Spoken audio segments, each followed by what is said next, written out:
Believe it or not, there are still grown adults who think that this guy invaded this place for no other reason than because he's evil and hates freedom.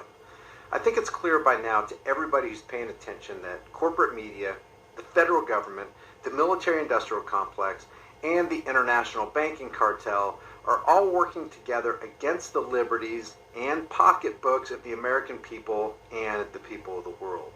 We know this because of the blatant lies they tell, which always work in the favor of all four entities: corporate media, the military-industrial complex, the federal government, and the Zio banksters. And those lies always work against the people, because the people end up footing the bill for the lies that are told. The weapons of mass destruction lie, for example, was used to justify the Iraqi invasion and subsequent war, which ended up costing us trillions upon trillions of dollars. Remember the Gulf of Tonkin lie that embroiled the U.S. in a decade-long war in Vietnam? It cost at least 59,000 American soldiers their lives and a reported 3 million civilian lives. That war initially cost the American taxpayer $168 billion.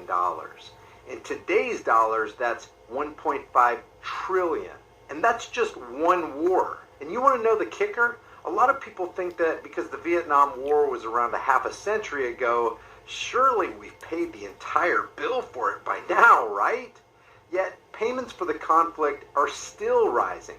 Now above $22 billion annually, Vietnam compensation costs are roughly twice the size of the FBI's annual budget. And that's just one war. According to research, Americans are also still paying for World War I, World War II, and the Korean War. Just because the war is over doesn't mean the banksters stop siphoning money off of the people. Though it lasted fewer than 4 years, World War II, and you know how they lied us into that war, was the most expensive war in U.S. history. Adjusted for inflation to today's dollars, the war cost over $5 trillion, and in 1945, the war's last year, defense spending comprised about 40% of gross domestic product. The sad fact is, when there's this much money to be had in war, there's little incentive for peace. And when these power-hungry psychopaths have dollar signs in their eyes, they slobber at the prospect of putting more of them in their pockets.